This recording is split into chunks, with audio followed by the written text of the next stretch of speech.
para tenerlo en nuestro archivo. La doctora Erendira Aguilar es ingeniera química egresada del Instituto Tecnológico de Zacatepec, Morelos, maestra y doctora en ciencias químicas por la Universidad Autónoma Metropolitana en Iztapalapa, donde fue reconocida con la Medalla al Mérito Universitario. Actualmente se desempeña como investigadora postdoctoral en el Instituto de Investigaciones en Materiales de la UNAM, enfocando su investigación en moléculas de tensoactivos para la absorción de gases mediante simulación por computadora. Sus principales líneas de investigación de la doctora incluyen absorción de fluidos en medios porosos, estudio de propiedades termodinámicas y estructurales de fluidos confinados, aplicación de teorías mecanoclásicas de absorción en medios porosos, descripción de la interacción fluido-sólido en distintas geometrías porosas, investigación en teorías clásicas de capilaridad, síntesis y caracterización de materiales porosos. Ha contribuido con la publicación de varios artículos internacionales, ha compartido sus conocimientos a través de la enseñanza a nivel preparatorio de universidad, principalmente en los cursos de matemáticas, química, termodinámica, ha participado en varios congresos nacionales e internacionales, realizó una estancia de investigación en el Instituto de Nanosistemas y el Laboratorio de Investigación en Materiales de la Universidad de California, Santa Bárbara, y además es organizadora de eventos académicos en la Universidad Autónoma Metropolitana de Iztapalapa. Agradecemos mucho la participación de la doctora en este seminario y no tengo duda de que sus aportaciones serán muy valiosas para nuestro colegio de Fisicoquímica. Le agradecemos, doctora Erendira, y si gusta, podemos comenzar a compartir su pantalla para la presentación.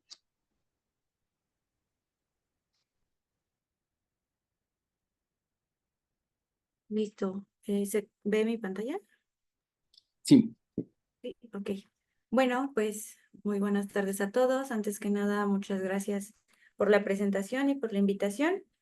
El día de hoy voy a platicarles sobre un tema que puede ser relevante para el área de físico-química, simulación molecular de fluidos confinados, conexiones con termodinámica y equilibrio. Esta charla está pensada un tanto divulgativa con el objetivo de integrar algunos conceptos en algunas clases de físico-química.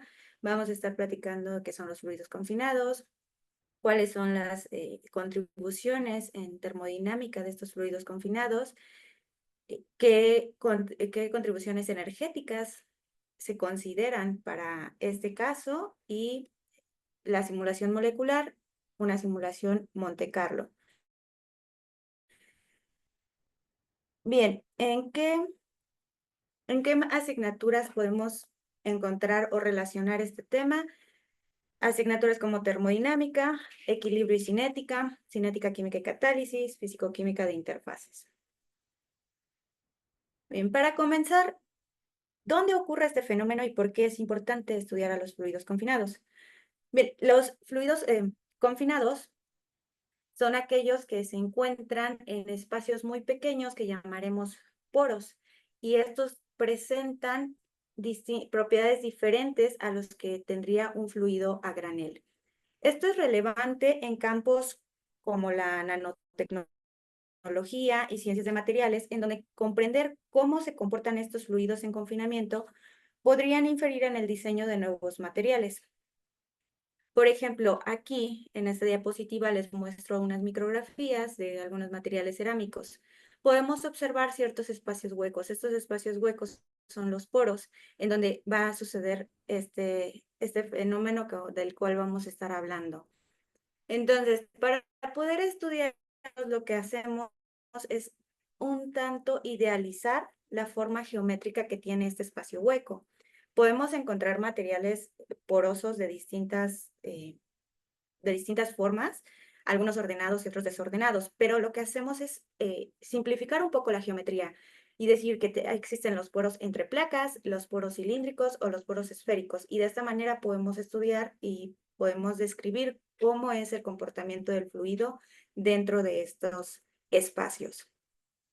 Entonces, los más comunes, como ya mencioné, son placas paralelas, cilindros y esferas. Entonces, imaginemos un fluido que está confinado entre dos placas paralelas. Al confinar a nuestro fluido va a comenzar a va a comenzar a tener cierta interacción con la parte sólida que serían nuestras placas, y la energía que tiene va a ser distinta a la que podría experimentar un fluido a granel. Ejemplos de estos pueden ser las placas de grafito, como la imagen que muestro aquí. Tendríamos placas y lo que hay entre ellos podemos denominarlo como un poro entre placas paralelas. Si ahora estas placas las cerramos en cierta dirección, pues podemos obtener una forma cilíndrica. Ahí es donde aparecen los nanotubos de carbón o algunos materiales de sílice como el SBA15. También podemos encontrar un confinamiento esférico, como los fullerenos de carbón, o bien un SBA16, que también es un material de sílice, que es como el que se muestra en esta figura.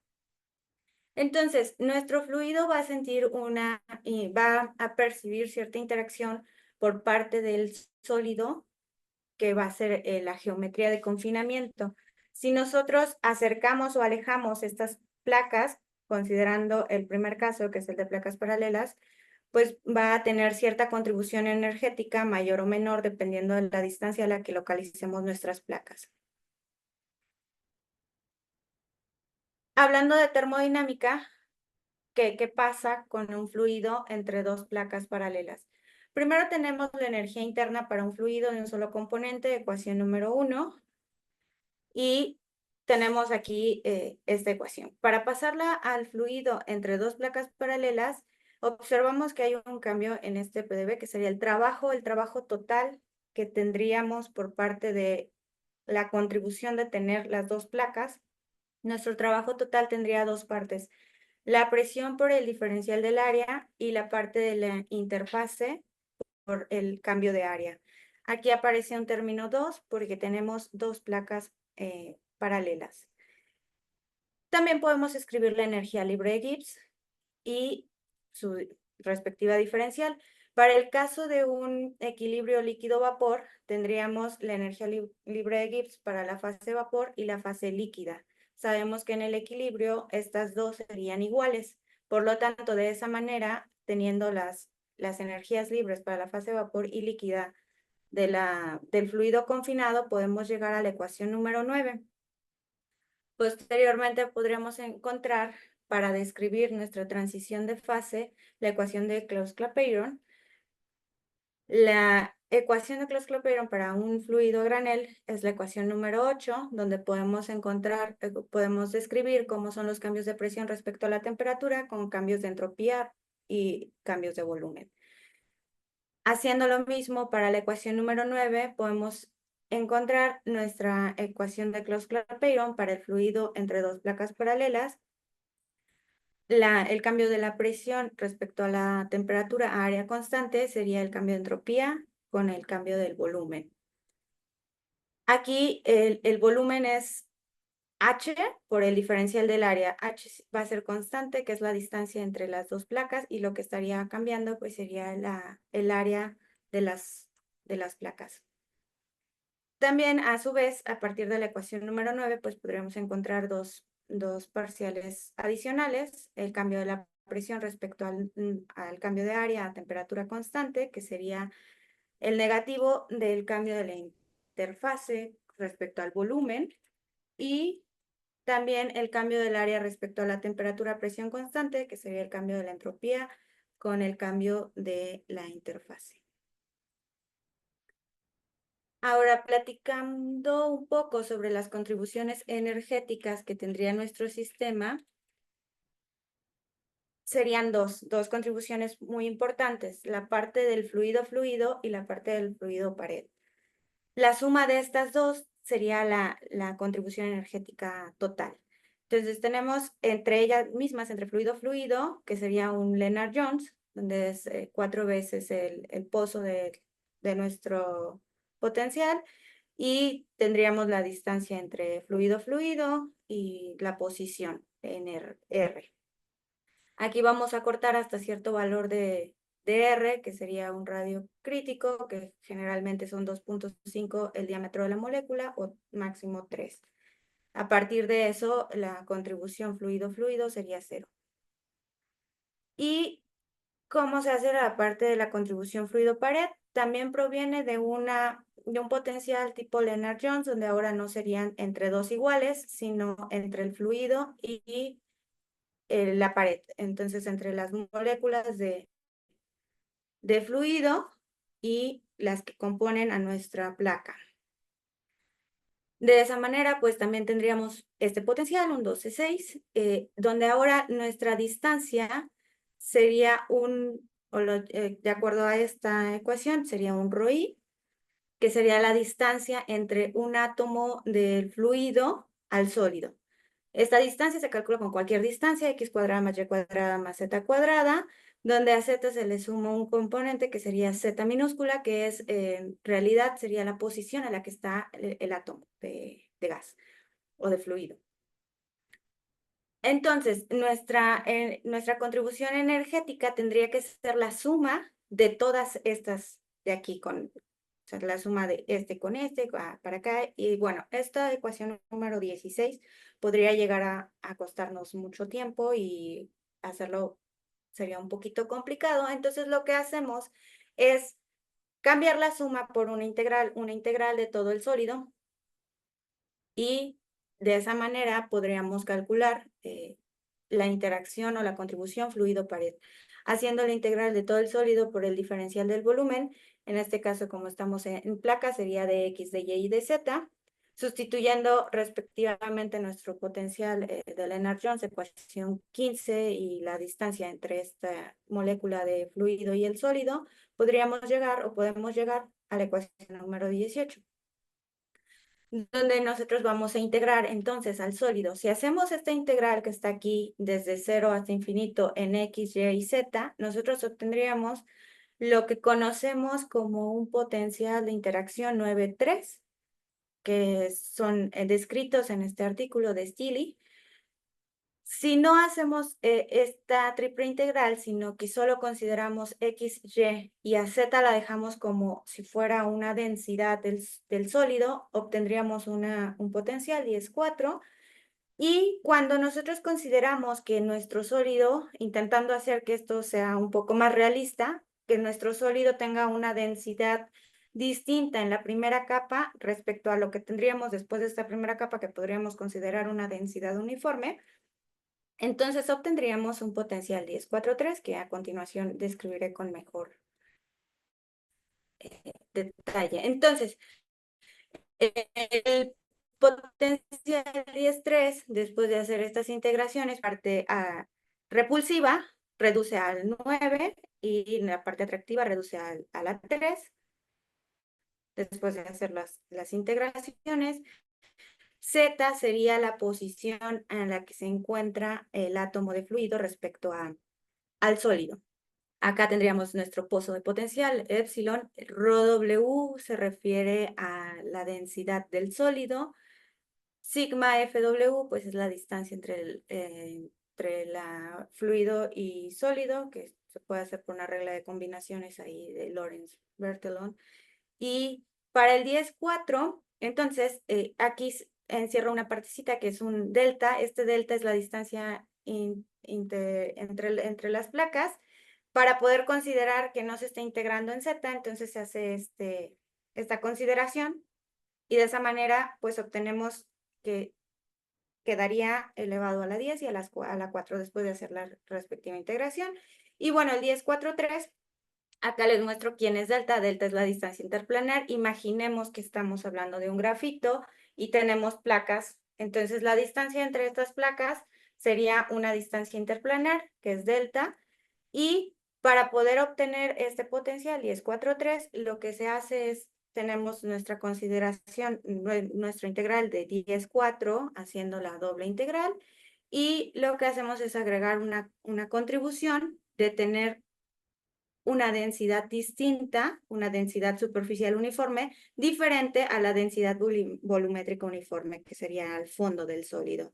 Haciendo esto, pues obtendríamos una expresión como la que tenemos en la ecuación número 16. Alfa aquí para placas de grafito es 0,66, es algo adimensional y es como un parámetro de ajuste para que este potencial pues sea bastante acercado a los resultados experimentales. Esto fue propuesto desde 1973 y se ha seguido utilizando tanto para teoría como en simulación molecular.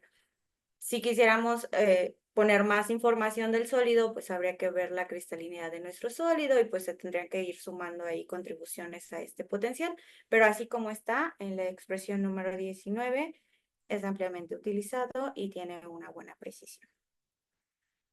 Entonces, las contribuciones energéticas totales serían dos, las contribuciones del fluido y las contribuciones del fluido con la pared. Haciendo estas dos, como resumen, la ecuación 14 y la ecuación 19, tendríamos entonces nuestra contribución energética total de lo que estaría sucediendo en un fluido confinado entre dos placas paralelas. Entonces, ¿cómo influye la interacción del fluido pared? Primero, ¿qué va a influir en esta interacción? Pues la geometría porosa. He descrito la forma en la que sería la interacción entre dos placas. Si nosotros nos desplazamos a otra geometría como un cilindro, entonces habría que hacer otras modificaciones al potencial de tal manera que se pueda pues considerar esta geometría. Entonces la geometría porosa influye. Si nosotros vamos de placas paralelas, cilindro y esfera, pues la esfera tendría un confinamiento mayor, estaría confinado en las tres direcciones, a diferencia de la placa que solo está confinado en una dirección. El tamaño de poro también va a influir. Si nosotros ponemos la distancia de las placas a, no sé, 20 y después lo reducimos a 10 o a 5, va a ser mayor esta contribución. La composición química del poro, pues podríamos tener que las paredes pueden ser atractivas o repulsivas dependiendo del tipo de fluido que tengamos. ¿Y esto qué efectos tendría en el comportamiento de nuestro fluido? Pues a diferencia del fluido a granel, nosotros vamos a tener un diagrama de fases diferente, la temperatura crítica va a cambiar, generalmente es menor, y podríamos observar un efecto de condensación capilar. La condensación capilar ocurre cuando nuestro poro llega a un punto en el que condensa y se llena completamente de fluido después de tener una fase de vapor. Lo podemos observar a través de las isotermas, en donde vemos una discontinuidad y ahí es donde podríamos tener condensación capilar. Entonces, ¿a través de qué lo vamos a estudiar? A través de una simulación Monte Carlo. ¿Qué características tiene esta simulación? Pues es un método estocástico, nos vamos a basar en una aleatoriedad de configuraciones. Para aceptar o rechazar una nueva configuración, nos basamos en probabilidades. Estas probabilidades están representadas por una distribución de Boltzmann. No seguimos el tiempo real, sino que lo que hacemos es proponer configuraciones que nos lleven a una convergencia en el equilibrio. ¿Cómo observamos que llegamos al equilibrio cuando nuestras propiedades macroscópicas ya no cambian, como la energía? Entonces podemos decir que llegamos a un equilibrio estadístico y partes de las ventajas de esta simulación es que podemos tener una facilidad para incluir restricciones. Por restricciones me refiero a sistemas como este caso, que están bajo confinamiento. Es un tanto sencillo modificar el algoritmo para poder considerar que está bajo este confinamiento. Hay una adaptabilidad a diferentes ensambles, microcanónico, gran canónico, canónico. Y bueno, la probabilidad de aceptación, como mencioné, es una distribución de Boltzmann, donde tenemos el cambio de la energía entre una configuración, que sería como un estado inicial. La diferencia entre el nuevo estado y el estado inicial sería lo que estaría en este exponencial. La distribución de Boltzmann lo que nos va a permitir es que haya mayor probabilidad de aceptar estados con menor energía, o sea, que el nuevo estado tenga una menor energía que el anterior, pero también hay la probabilidad de aceptar estados con mayor energía. Ahorita describo un poquito eso, aunque estos son muchísimo menos probables. Los más probables son aquellos que tienen menor energía. Entonces, la simulación Monte Carlo sería más o menos sería hacer esto, tener un estado n. Tenemos una configuración y proponemos un nuevo estado M, donde aquí podríamos tener descrito nuestra configuración por posiciones y movemos uno y entonces tendríamos un nuevo estado M. calculamos la probabilidad de aceptación. La probabilidad de aceptación es con la distribución de Boltzmann. Mínimo 1, es decir, que el mínimo cuando es 1 es que el estado propuesto tiene la misma energía que el estado anterior, por lo tanto, esta exponencial va a ser 1.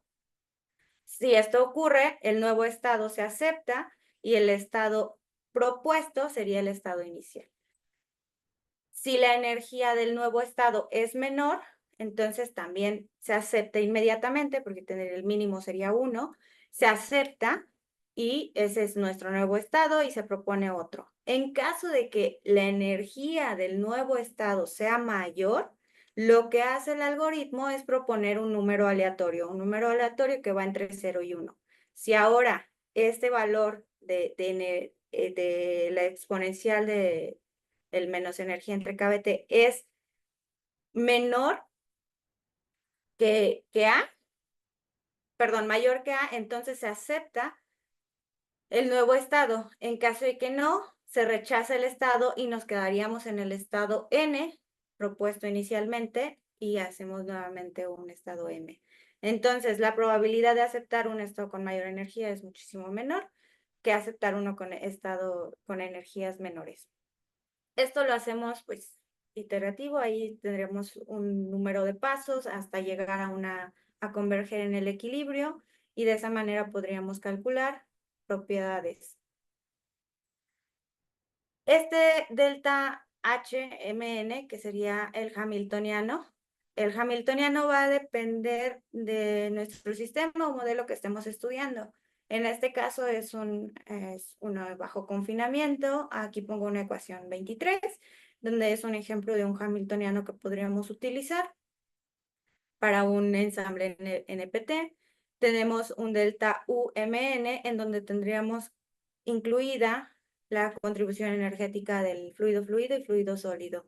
Haciendo esto, teniendo el hamiltoniano, lo podemos colocar en este de Boltzmann y hacer este procedimiento, y entonces podríamos realizar la simulación Monte Carlo. ¿Qué podemos obtener? Bueno, les voy a presentar algunos resultados. Estos resultados son de un fluido simple, un fluido tipo Lennard-Jones, y todos los resultados están en unidades reducidas. Primero obtendremos un diagrama de fases temperatura, densidad, donde nuestro fluido a granel son aquellos resultados que están en azul, que estos fueron extraídos de esta referencia, y los verdes fueron calculados por nosotros, y también los rosas, que son los del fluido confinado. Entonces, de este lado tenemos el gas, tenemos nuestra fase líquido-vapor y la fase líquida. ¿Qué podemos observar? Que la temperatura crítica del fluido a granel del fluido confinado, ¿no?, es menor que la temperatura crítica del fluido a granel. Esto es por las restricciones que tenemos en nuestro fluido confinado. La entropía es menor y esto va a tender a disminuir la temperatura crítica. También observamos que este diagrama de fases se encuentra dentro y desplazado hacia la derecha. La fase gas está acá, la fase líquida de este lado. Las densidades de gas son más altas que las de fluido a granel. Y bueno, también esta diferencia entre densidades es menor para el fluido confinado que para el fluido a granel. El efecto de confinamiento que también he mencionado, pues, es disminuir el tamaño entre las placas. En este estudio no se realizó, pero acá muestro uno de referencia. Los que están en rojo son los de fluidos entre placas paralelas, son los que nos vamos a basar, y va disminuyendo el tamaño entre placas desde la parte de triángulo hasta el pentágono, es decir, de arriba para abajo. Entonces, la temperatura crítica también disminuye justamente por ir disminuyendo este tamaño entre placas. El confinamiento es mayor y dejamos menos libre a nuestra molécula de fluido para hacer movimientos de traslación y pues bueno, disminuye la temperatura crítica. Otra parte importante de resultados que podemos obtener son las isotermas, en donde podemos observar justamente esta transición líquido a vapor. Aquí les muestro isotermas para este fluido simple, confinado entre dos placas paralelas a distintos valores de temperatura, desde 0.7 hasta 1.1.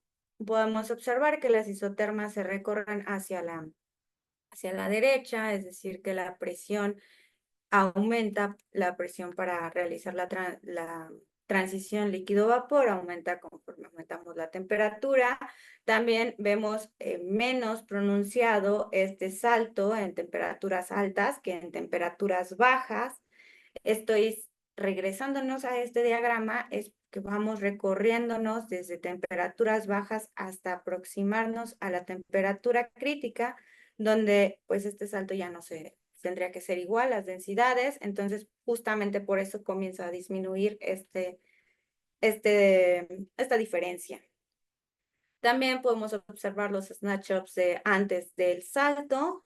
Tenemos aquí a nuestro fluido pegado, adherido a nuestras placas. En el centro todavía se observa fase vapor y una vez que se hace la transición, pues observamos que está más uniforme y que esto es característico a ya un líquido. Si lo trasladamos a isotermas, pues es un isoterma tipo 4, donde se observa una condensación capilar. Si hiciéramos la distorsión, podríamos llegar a observar histeresis.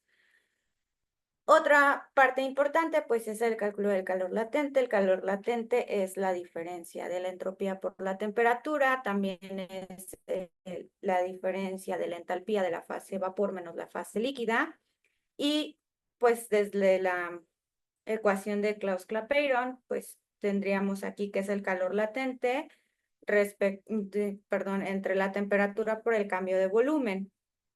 Podemos obtener este tipo de resultados también y que esperamos, pues que conforme nos aproximamos, aquí en la gráfica tenemos a distintas temperaturas respecto a la temperatura crítica, y conforme nos aproximamos a la temperatura crítica, el calor latente va a disminuir, que sería la energía necesaria para hacer esta transición de fase.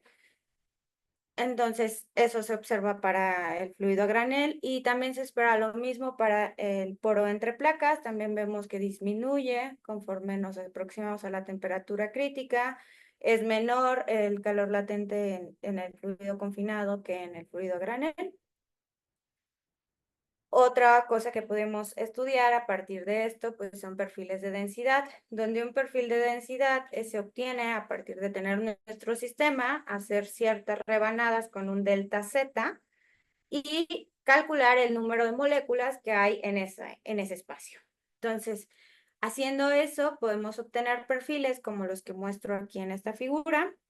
En esta figura tenemos dos perfiles graficados en cada una de ellas. Este es a una temperatura 0.7, 0.8, 0.9 y temperatura de 1. Tenemos dos perfiles. El rojo, que es después de la transición, y después de la transición líquido-vapor, y el que está en negro sería antes de la transición líquido-vapor. Entonces, observemos o imaginemos que acá en los extremos tenemos a las placas. Ahí estarían graficadas las placas en esta partecita. Entonces, tenemos dos picos que son las moléculas que están adheridas al sólido. Y en el centro observamos para la primera, que sería la negra, observamos una densidad baja. Esta densidad sería, si lo trasladamos a una imagen, sería algo como esto. Sería la densidad de la fase gaseosa. Y una vez que obtenemos la transición, vemos cómo esta densidad que está graficada en negro aumenta y ahora tendríamos la representación de una densidad en fase líquida, que sería más o menos como lo que se observa aquí, que pone después de la transición líquido-vapor, obtenemos una configuración donde se observa un líquido. Eso ocurre para todas las temperaturas, lo que podemos observar es que conforme aumentamos o nos aproximamos a la temperatura crítica, estos perfiles de densidad comienzan a hacerse un tanto parecidos, esperando que para la temperatura crítica pues tendrían que ser los mismos. Es decir, que volviendo a mi diagrama de fases de temperatura-densidad, pues es estar calculando el perfil de densidad en este y aproximándonos hacia la temperatura crítica. Entonces, esto es lo que podemos obtener. Extenderlo a otras geometrías es posible. Los podemos ir a cilindros, esferas. Aquí dejo la referencia en donde se hicieron estos estudios. ¿Qué tendríamos que hacer? Pues considerar la contribución por parte de la pared de confinamiento, una interacción distinta a la que se observa en placas y a la que se observa en cilindro para las esferas. Son estas dos de acá. Si están interesados pues en cómo se describen, podríamos platicarlo en otro momento. Y ¿qué otra cosa sería diferente? Pues nuestro delta de volumen tendríamos que adecuarlo a la geometría de confinamiento y podríamos obtener también resultados de este estilo. Entonces, bueno, ya para terminar, pues la simulación molecular nos proporciona o nos facilita la visualización y análisis de fenómenos que se pueden enseñar en termodinámica y para comprender mejor algunos conceptos. Bueno, de mi parte es todo. Muchas gracias por su atención. Muchas gracias, doctora Heréndira. Le agradecemos mucho su presentación, que es realmente valiosa para nuestro colegio. Entonces, vamos a comenzar con la sesión de preguntas. La doctora Aline hizo una pregunta por mensaje. Nos dice que quisiera saber qué información podríamos obtener de las simulaciones acerca de los fluidos confinados que se puedan relacionar con los experimentos de absorción de gases. Muchas gracias y muy interesante la exposición, nos dice la doctora. Bueno, para la absorción de gases, justamente podemos ocupar la simulación molecular para obtener un banco de isotermas de cierta geometría y poder describir la distribución de tamaños de poro, por ejemplo, y a partir de ahí también obtener áreas BET y todas estas caracterizaciones específicamente para absorción, ¿no? Muchas gracias, profesora Elvira. Sí, ¿alguien más tendrá alguna pregunta, duda, comentario en relación a la presentación de la doctora Erendira?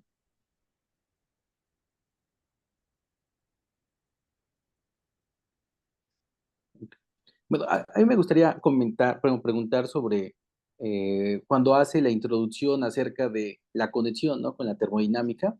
Entonces, ¿podría, por favor, poner su diapositiva en donde muestra la primera ley de la termodinámica y cómo hace la extensión hacia fluidos confinados? Sí. Entonces, o sea, ¿cuál es a mí lo que no me acaba de quedar claro, cuál es la diferencia entre la expresión de la primera ley de la termodinámica para un fluido que usted comenta a granel y un fluido confinado? O sea, ¿por qué hay que adicionar esos términos? ¿A qué se deben estos términos? Bueno, justamente ahora en el fluido confinado lo que vamos a observar es cómo la presión con el cambio del área, cómo se estaría ejerciendo, y la otra contribución pues es la tensión superficial, donde tenemos esta tensión superficial justamente que se considera para todos los sistemas que tienen interfaces superficies con este cambio de área. Entonces, tendríamos esta suma de las dos contribuciones para poder representar al fluido confinado.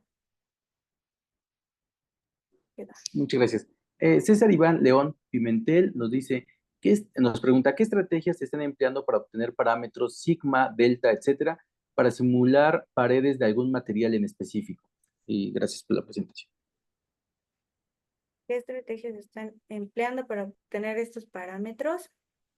Bueno, algunos parámetros son extraídos como delta, que es la distancia interplanar.